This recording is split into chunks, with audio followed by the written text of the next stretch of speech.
Hiroo Onoda, the man who hid in the jungle for 30 years. Hiroo Onoda was a Japanese army intelligence officer who became legendary for his incredible endurance and loyalty. Sent to Lubang Island in the Philippines during World War II, Onoda was ordered to conduct guerrilla warfare and never surrender. Unaware that the war had ended, he continued his mission for nearly 3 decades, living in isolation in the jungle. His story is a remarkable testament to loyalty, duty, and the human spirit's resilience. But how did he survive for so long in the wilderness? And what finally convinced him to come out after 3 decades? Well, let's find out. Early life and military career. Hiroo Onoda was born on March 19, 1922 in Kainan, Wakayama Prefecture, Japan. Growing up in a time of nationalistic fervor and global upheaval, Onoda's early life was marked by the cultural and social influences of pre-war Japan. His family was part of the samurai class, which instilled in him a sense of duty, honor, and loyalty from a young age. These values would later define his actions and decisions during and after World War II.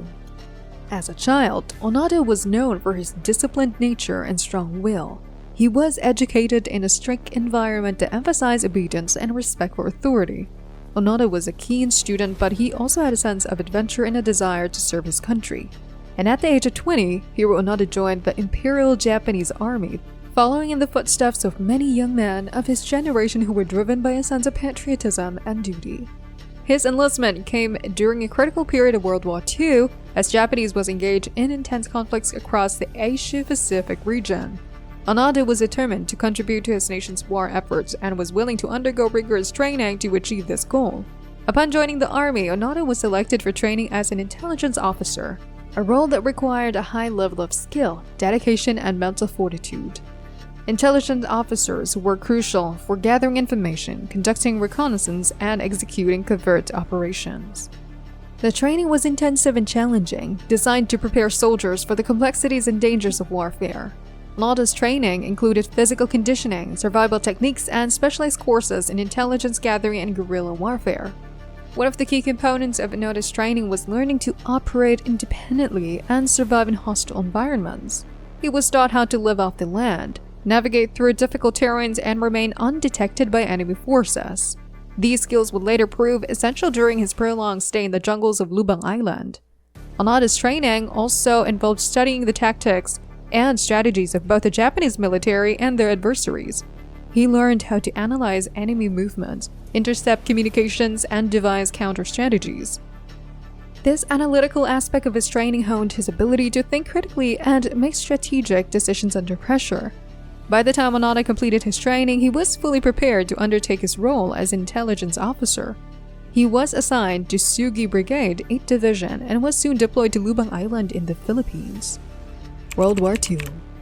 Hiroo Onoda's deployment to Lubang Island in the Philippines marked the beginning of an extraordinary mission that would define his life. In December 1944, as World War II was intensifying, Onoda was sent to his strategic location with orders to conduct guerrilla warfare against Allied forces. The Japanese military viewed Lubang as critical to their defense strategy, and Onoda's mission was to disrupt and delay enemy advances as much as possible. His orders were explicit. He was to destroy the island's airstrip and pier, engage in sabotage, and gather intelligence on enemy movements. Importantly, he was instructed never to surrender or take his own life, a directive that would have profound implications for his future actions. Upon arrival on Lubang Island, Onoda quickly assessed the situation and began implementing his mission objectives. He took command of a small group of soldiers, reinforcing the importance of their mission and the need for strict adherence to their orders. The destruction of the island's infrastructure was a primary goal, intended to hinder the Allied forces' ability to use Lubang as a base for operations. Despite their efforts, the overwhelming strength of the Allied forces soon led to the capture of the island. Most of the Japanese soldiers were killed or surrendered, but Onoda and a few others managed to escape into the dense jungle. Life on Lubang Island during the war was harsh and unforgiving. Onoda and his men faced numerous challenges, from the threat of enemy patrols to the struggle of basic survival. The dense jungle provided cover but also presented its own dangers, including venomous snakes, disease-carrying insects, and the constant need for food and clean water. Onoda's training and survival techniques proved invaluable as he led his men in establishing hidden camps, foraging for food, and evading capture.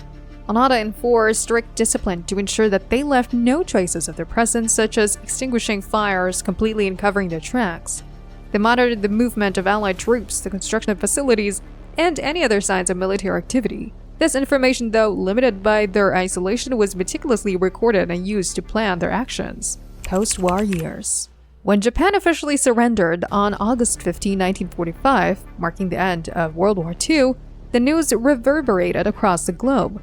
However, for Hiroo Onoda and his small group of soldiers on Lubang Island, the war was far from over. Isolated in the dense Philippine jungle, Onoda and his men were cut off from reliable sources of information. However, efforts to inform Onoda and his men about the end of the war began almost immediately after Japan's surrender. Leaflets were dropped from planes and loudspeakers were used to broadcast messages announcing the cessation of hostilities and urging remaining Japanese soldiers to lay down their arms. However, Onoda's deep-seated suspicion led him to view these efforts as psychological tactics employed by the Allies to capture him and his men.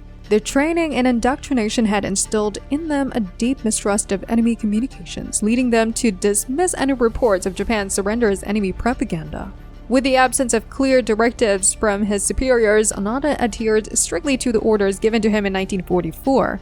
Conduct guerrilla warfare, gather intelligence, and never surrender. His group maintained a strict regimen, conducting raids on local villages for supplies and engaging in skirmishes with police and local forces.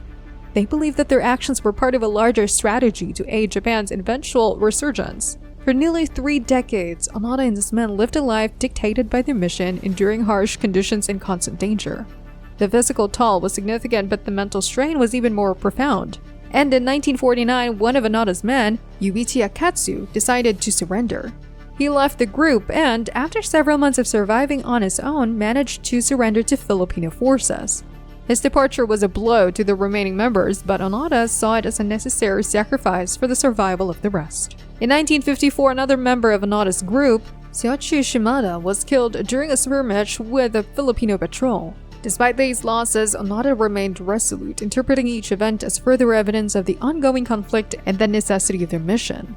By 1972, only Onoda and one other soldier, Kishichi Kazuka, remained. But that year, Kazuka was killed during a raid on a local farm, leaving Onoda alone to continue the mission. Kazuka's death was a significant turning point for Onoda, highlighting the extreme isolation and loneliness he now faced. Yet even as the sole survivor of the original group, Onoda persisted in his belief that Japan had not surrendered and that his orders were still valid. In 1974, Onoda's remarkable story came to an end when he was discovered by Norio Suzuki, a Japanese adventurer who was searching for him. Suzuki's encounter with Onoda was a turning point, as he managed to gain Onoda's trust and convey the reality of the situation. Suzuki returned to Japan with photographic evidence, prompting the Japanese government to locate Onoda's former commanding officer, Major Yoshimi Taniguchi. Taniguchi traveled to Lubang Island and formally relieved Onoda of his duties on March 9, 1974. Onoda's return to Japan was met with a mixture of astonishment and admiration. He was hailed as a hero by some who admired his steadfast loyalty and endurance. Others saw his story as a tragic reminder of the senselessness and prolonged suffering caused by war. Onoda himself faced a challenge of reintegrating into a society that had changed dramatically during his decades of absence. In the years following his return, Onoda wrote an autobiography titled No Surrender, My 30-Year War, in which he detailed his experiences and the philosophy that had guided him. He later moved to Brazil, where he became a successful cattle rancher and established a nature camp for children, sharing his knowledge of survival and the natural world. So what do you think about Hiroo Onoda's incredible story? Could you imagine surviving in the jungle for 30 years? Quite fascinating, right? Anyway, see you in the next video!